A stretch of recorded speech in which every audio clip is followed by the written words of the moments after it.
سلام علیکم پدران، مادران، برادران، خواهران، دوستان، مهاجران، مظلومین و مبارزای وطن. امروز البته باعث افتخار است که پیر جوانا هموطنای ما توجهی خاص دارند به سیاست وطنداری و در پی تلاش کوشش‌های پیدا کردن اخبارات مشکلات‌هایی هستند که ربط داره به مردم وطن ما تاجیکستان. راه انتخاب کرده شما باعث ناراحتی و سرنگون کردن رژیم ظالم دیکتاتوری رحمانوف است.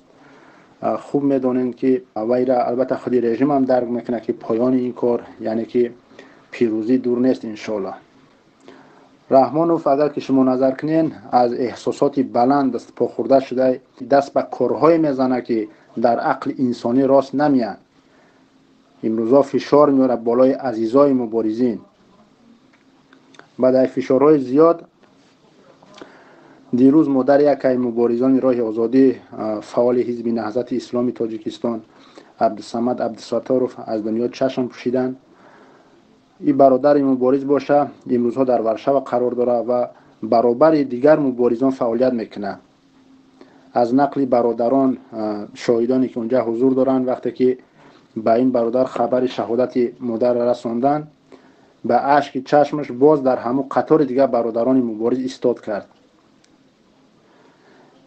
یادم اومد عیناً همین خیلی یک حادثه دیگر بود بالای یکی از برادرای مبارز دیگرمان خرسنجان نجم‌الدین و فعال گروه 24 که ماه فوریه روز 23 هنگامی که ما تصمیم گرفته بودیم تظاهرات بگذرانیم در 7 دولت و از آن جمله در اون دولتی که برادرمون قرار داشت، وقتی صبح پیش از تظاهرات به برادر خرسندمان همدردی بیان کردم نسبت فوت پدرشون و برادر در جواب گفت که تقدیر همی است، گفت مبارزه ادامه داره و من در صف هستم، امروز در تظاهرات اشتراک میکنم برابر دیگه برادرای مبارز. واقعا همین درد بزرگه، گرچنده که میفهمیم هر یک انسان چشنده مرگ است، کسی ای فرار کردن نمیتونه، لیکن به هر حال خیلی تلخه. نفری که اگر که شخصی عزیزش از دست داده باشه این درد برادرها را خوب درک کرده میتونه و این هم واقعا خیلی مردیه که با بتونی که در این وضعیت ایستاد کنی. از نام خودم از نام شما مبارزان اظهار همدردی بیان میکنم به برادر عبدالصمد. الله دنیای آخرت مادر آباد و جنت الفردوس نصیب شما بگردانند، آمین. وقتی که شخص مادرش از دنیا چشم میپوشه، شخص مادرش وقتی از دست میده، همگان به او البته اظهار همدردی بیان میکنن، تسلاش میتن، همدردیش بیان میکنن، چون که قانون طبیعته، هر یک نفر چشنده مرگه. وطن باشه در همه جا و به همه زبان به مادر قیاس میکنن. وقتی که تو وطن تا میفروشی از دست میتی، ترا وطن فروش نامد میگیره، کسی ترا تسلی نمیته، کسی همدردی بیان نمیکنه. ما امروز به این برادرها فخر میکنیم که نام اونا در قطار وطن فروشان است، نام اینا در قطار نفرای هسته که میخوان وطن حفظ کنن، وطن مادری که میگن میخوان او را حفظ کنن، نه اینکه بفروشنش. هر یک هموطنی که ما را میشنوه مطمئن باشین که ما خیر شما را میخواهیم، ما خیر نفر را میخواهیم که زیر ظلمن، ما میخواهیم دست اونا را بگیریم. نفرایی که در وسط مانده نمیدونین کجا را اختیار کنین، رژیم امروزه را یا مبارزه را، مطمئن باشین ما نیستیم اون نفرایی که رژیم امروزه ما را به بدنامی معرفی میکنه. ما اون نفرا نیستیم. و خیلی که رژیم امروزه ما را معرفی میکنه، بدنامی میکنه، ما اون نفرا نیستیم. ما فرزندای تاجیکستان هرگز نارامی وطنمون نخواستیم و نمیخواهیم. همه کوشش ما، حرکت ما برای از دست ندادن وطن، برای حفظ کردن ننگ ناموس. در شما حتی شک نکنید، ما آباد بدن شما را میخواهیم. ما میخواهیم که شما سربلندانه زندگی کنین. ما میخواهیم که فرزندای شما مادرها و پدراتون در نزدتان باشه. ما میخواهیم شما مردم تاجیکستان در کنار عزیزاتان باشین در وقت تلخی و شیرینی حیات و یکدیگر را دستگیری کنین. ما نمیخوایم دوری فرزند ای مادر، نمیخوایم دوری جوانمرد ای همسرش، نمیخوایم دوری مادر از طفلش به ماها و سالها. ما نمیخوایم که مادر فرزند چه بوده جای مونه، یتیم خانه مونه یا که نزد دیگر مونه بگم من از پای لقمه نان برم. ما نمیخوایم که چشمای شما همه وقت طرف دروازه در انتظار عزیزاتان باشه. ما خوشبختی و سربلندی شما را میخوایم. میخوایم خانه شما آباد باشه. برای هر یک شخص عزیزترین، محبوبترین، قیمتترین مکان این خانه شه. خانه‌ای که استقامت میکنه، خانه‌ای که به وایه رسیده. یعنی شخص در کره زمین صاحب یک پارچه زمینی است، صاحب ملک مکانی خود چه داره. کوشش ما این است که شما خانه آباد باشین.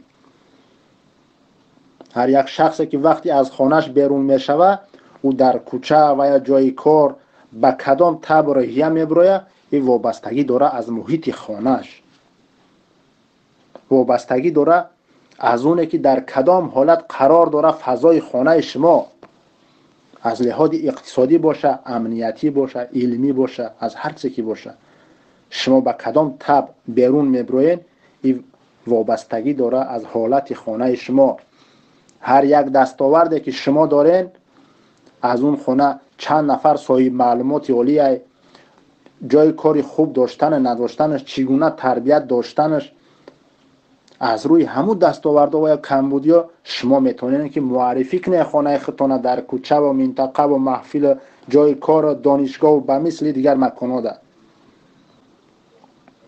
هر یک خانه یا عائله البته سرداری داره، نفری که در زندگی راهنمایی میکنه، میخوانونه، تعلیم آداب میده، وقتی خودش صرف میکنه برای استوار نگاه داشتن همین منزل زیست، برای حفظ آبروی عائله، برای بهبود کردن وضعیت اقتصادی، برای به قله‌های بلند رساندن نورسان هم عائله، تا که در آینده نام نیک بمونه از اولاد، تا آبروشون از دست نتن، صاحب عزت و حرمت باشن در منطقه‌ای که قرار دارن. سردار عائله اگر شخصی بناموس باشه، اهل او عائله میتونه که سربلندانه زندگی بکنه. اگر که سردار عائله شخصی سرخوش و جاهل و بناموس باشه، او عائله در جمعیت جای هم پیدا کرده نمیتونه، صاحب علم، ادب، عزت و حرمت هم نمیشوه و حتی عاقبت کار به جای میرسه که همون خانه هم از دست میروه. یا شما میتونید که پیش نظر بیارین از عائله هایی که در اون منطقه های زندگی میکنین مقایسه کنین. یکی بعضا حالت های میشوه نه همه وقت خانه به نابودی میروه در حالت بی‌مسئولیتی سرور عائله. بعضا حالت های میشوه که فرزند خانه میبینه سردار خانه از عهده کار نمیبرایه، ناموس میکنه به دست خودش میگیره، مسئولیتی خانه را به دست خودش میگیره که تا خانه به نیستی نروه یا که به شرفی نشوه، از به شرفی نگاه میداره. بله باید درک کرد که در خانه ای که تو زندگی میکنی، نوابسته از اونی که تو در او خانه پسری، پدری، برادری، جیانی، کسی که نباشی، در گردن تو قرض است دفاع و تامین افراد عائله، حفظ کردن او خانه، حفظ کردن ناموس عائله، بی در گردن تو قرض است.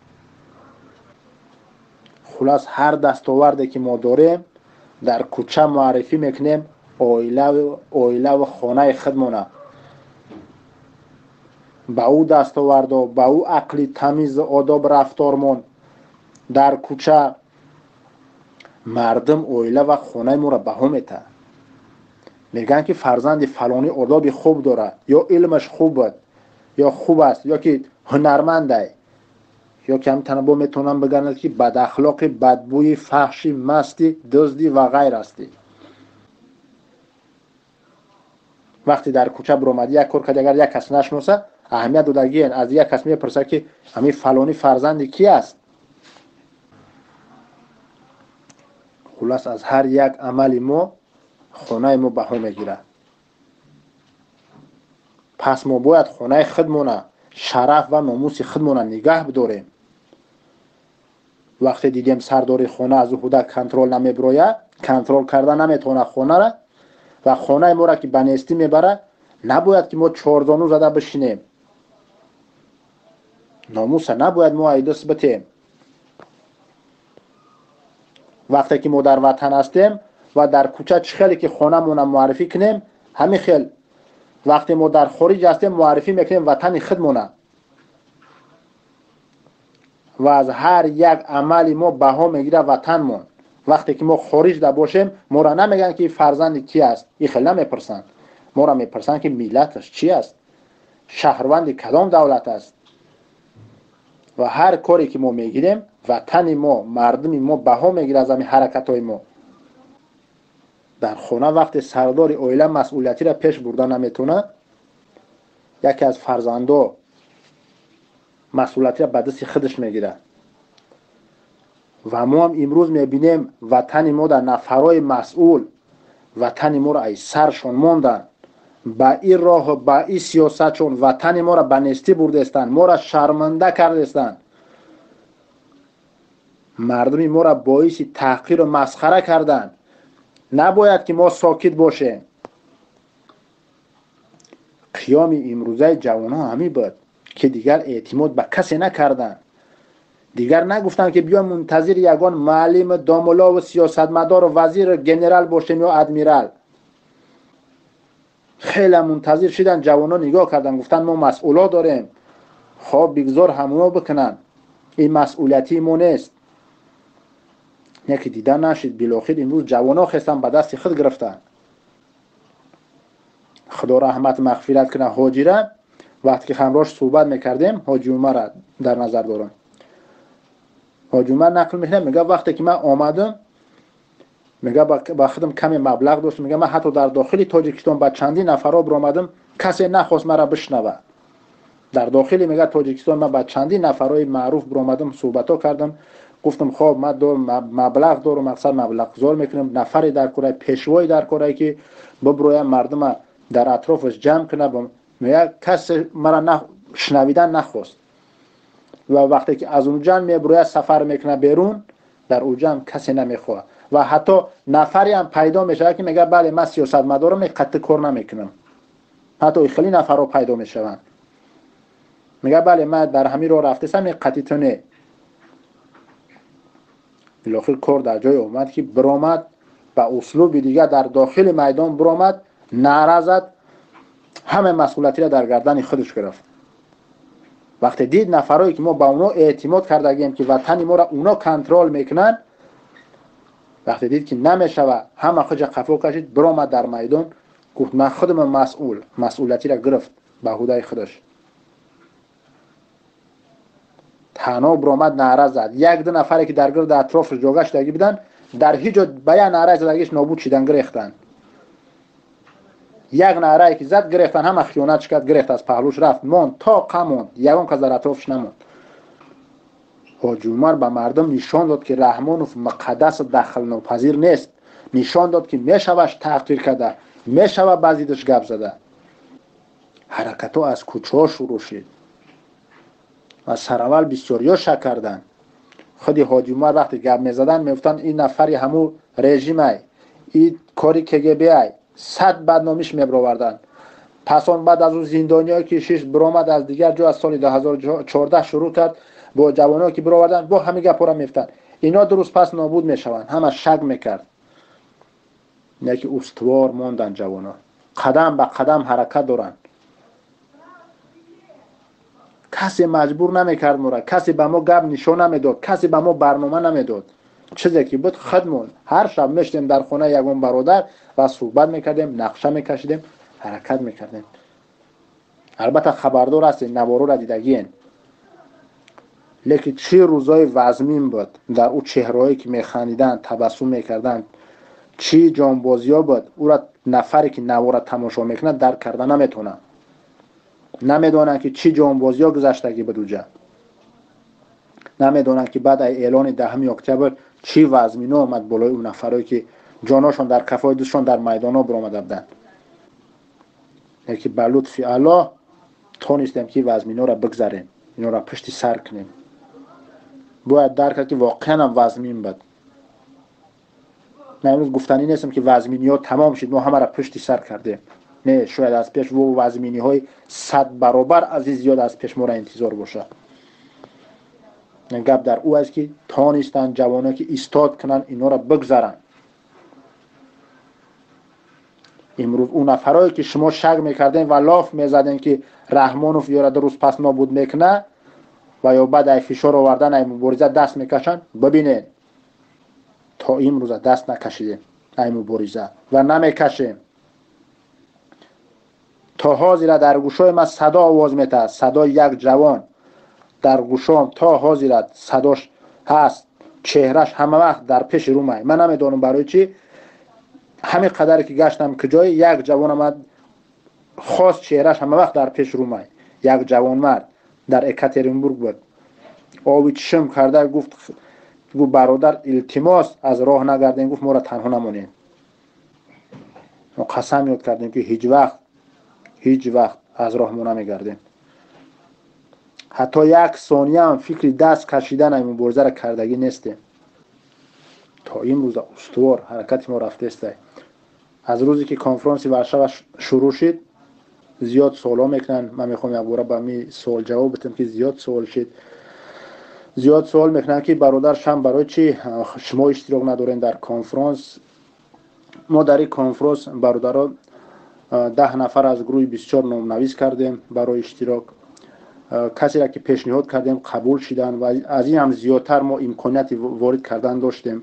از همین ترکیه هم میتونستم که دیگر برادران مثال برادر نسیم، محمد صابر و دیگر برادرایی که هستن اشتراک کنن. نه که از روی برنامه ما همین 10 نفر کفایه بود. در او نشستم مثال اشتراک نکردن ما برنامه ما را تغییر نمیده. ما هر یک اقدام و برنامه در بین میمونیم.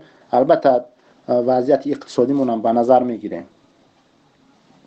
ان شاء الله که خوب است. شما خودتون مشاهده دارین که چگونه برآمدا دارن مبارزا. خلاص هر روز از شروع شدن کنفرانس تا انجام شدنش مستقیم در تماس هستم با برادر حسین و یگان سوال روز در اون نشست اگر که پیش ببره به مصلحت در جاش با برنامه‌گذاری میکنیم.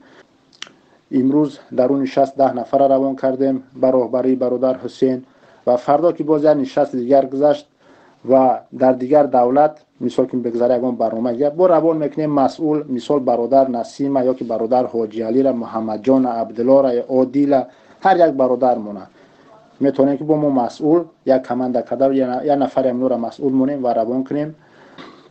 در این سوال یک صحبت به یادم اومد با حاجی عمر خدا رحمت مغفرت چون کنه. تقریبا شاید تکراری شوه 3 هفته پیش از شهادتش یک سرجم شدگی بودیم و نمیدونم چی ثابت که گفت اگر یکم مشکلاتی که بالای مسجد یکم گپ پیشید گفت خب برادر شم گفت راهبرتون میشه در اطرافش بمونین و خب بعد سوالاش گفت اگر بعد هیچ کار کنیم حاجی گفت که بریم پشت خانه‌هاتون زندگی کنین اگر کی هم نشید. بعد اونجا من حاجی را گشتم گفتم که حاجی خدای نکنه که یکم چیزت بشه رفتم برفتن نه که برفتن خودت یا برفتن من مبارزه تمام نمیشه رفتم مگر ما و خودت که نابود بشیم تمام نمیشه. امروزم من در همون گپم هستم. حاجی را خدا رحمتش کنه بهترین خدمت کرد، مردم بیدار کرد، کاری را کرد که هیچ کس تایی را کردگی نبود. این قدر جوانو را بعد خودش در خدمت مردم در راه آزادی آماده کرد و در این راه خودش جان داد. و اگر امروز من جان بتم یا که پگه با 500 تا دیگه مواری جان بته این مبارزه تمام نمیشه. هر یک برادر مبارز میتونه که با مسئولیتی را در دستش بگیره دوام بده مبارزه را. پایان این کار پیروزی مردم انشالله. مکتب ما تعلیم ما هر یک مبارزه برای مسئول بدن تیار کردن ای. مکتب ما هر یک مبارزه تیار میکنه برای مسئولیت شناس بدن، برای تونستن راهنمایی کردن. دین روز از تنایف در همینجا شب رو صحبت میکرد. بعضن وقتا یکم اونیا میبرامدن سنگش میزدن میگفتن موندن نشده همینجا میشینی تو گپ زده یکم عمل نمیکنی تو دیگه کار نداری. امروز چی میگن به استانایف؟ امروز در یک تالار قرار داره که نماینده های رژیم رحمانوف میبیننش راه گریز میکنن. این رژیم مظلوم از ظلم میکنه، طرفش داد میزنه، تحقیرش میکنه. نیکی مبارزه میبینه میلرزه. ایره شما با چشماتون دیدین. تا امروز رژیم بالای یگان مهاجر شکایت بردگیه؟ نه. گفت که فلان مهاجر مرا اذیت میکنه بگیرینش. نه. با یک چلیکش یک امضاش قطعی کنترل میکنه کدامی که غلامی را اختیار کردین. نه که همین نفرایی که در تاجیکستان تا پیش یاد آمدن 15 تا در 15 تا محافظ میگذاری، دیروز در آبسه شکایت کردن بالای برادرای مبارز، خصوصا بالای استانایف که ما را غمون میته. و امروز عاقبت ترک امون نشست کردن. شرمنده. تو چی وطن فروش کسی فکر کردی که استانایف تر در حالت دم باید میرفت از پیشانیت بوسد میکرد؟ تو نفری که وطن فروشی باید تر میرفت آغوش میگرفت و طرف تو تبسم میکرد؟ چرا معلوم شد که کیا کی هستن. بعد چرا نظر کنین میبینین کی میدرخشه و کی خجالت زده ای. امروزی رژیم نتونست که در مکر بدروره مبارزه را، نتونست مکرش گذرونده، نتونست که ما و شما را مهر تروریستی و اکستریمیستی بزنه. باید موثر نشد. امروز راه دیگر را با پیش گرفته. استودنت ها را پیش میدروره. ما شما را ماه دکبر سال گذشته 2015 گفته بودیم، خبردار کرده بودیم که از سال نو این رژیم امروزه برنامه های نو داره استودنت ها را در مقابل ما تیار میکنه. ما را در سال گذشته در برنامه گفته بودیم، این اخبار را داشتیم. استودنت ها را میخواهند که در بین بدرورن، خچان تماشابین مونن، میخواهند که ما را کشتل به کشتل کنن همراه جوانو. امروز خانه مبارزه را رفتن تا مادرها تا کودکای اونا را اذیت میکنن. ما این چیزا را فقط در فیلم ها میدیدیم. بندی تمیدید که دختر یک کس از علاج نمیگیره، کودک یک کس میگیره، در حالتی که زورش میابد کار در تای منه یک کس میمونه. ما هم کسا چی میفتیم نامرتبین لعنتش میخونیم. حالا که کینای اکتیورای امروز ما این را واقعا دیدیم، در ریالی دیدیم، روی راست تمام دنیا دیدیم، مشاهده کرده. دیرکتر تلویزیون کلوب سفرعلی ارگشف کار نداره، گویا اینقدر در فکر وطنه، اینقدر محبت در رحمانوف داره که استودنت ها را جمع کرده برده اطراف خانه شبنم خدایداد داره. ای عقل بیگانه شیدن رفتن دفتر آبسه را سنگ باران دارن. شرمنده. شرمنده. شما چکار کردید؟ شما به مثل در یک باطلاق افتادگیین. وقتی که انسان در باطلاق میفته هر چند که دست پا بزنه برعکس زیر رفتن میگیره، زیر هم باطلاق شده نابود شده رفتن میگیره. این رژیم در انمو حالته، هر چند که دست پاش میزنه با غوطه میزنه میرود تای باطلاق. او جوانایی که شما را امروز میبرورن بازیتان میدرونن، شما کوکلا نیستین، شما در تئاتر لختکی نیستین. دست پای شما نباید برشته و زنجیر چیزا باشه که شما را بازیتان بدرونن. ای مردم درک کنین وطن شما را مبارزا نفروختن. 2 میلیون مردم مبارزا مهاجر نکردن. زنای تاجیکستان هم مبارزا در آغوش اجنبی ها پرتافتگی نیستن. شما را دیدار پدر مادرات مبارزا دور کردگی نیستن. شما را مبارزا نمیه که در قدم من مرا گل پرتا. شما را مبارزا نمیه که ما آمدم در من قالین پرتا در تگی پام. شما باید درک کنین که کجا رفتین. شما باید درک کنین که پیروی با کی کردین. شما باید درک کنین که کی را محافظت کردین. اگر هر چنده که دست پا بزنین فرق نداره، تا مبارزی، تا ظالمی، مظلومی، مهاجری، طبیبی، آموزگاری، دانشجویی، هر کس که باشه، هر چنده که دست پا بزنیم در این دنیا کس دائمی نیست. همه میره از این دنیا، همه فقط ناما باقی میمونه، نامای نیک، نامای بد. مبارزه شما در راه بهترین شک نکنین، در قوت خودتون، در پیروزیتون شک نکنین. قوه شما قوه رژیم زیادتره. امروز اینا 2 سال میزنن، 2 سال زیاد چیزی میزنن، سرفرای شما را نمیتونن رفته. برای چی؟ برای که شما را در دام خودشان نتونسته که بفتونه.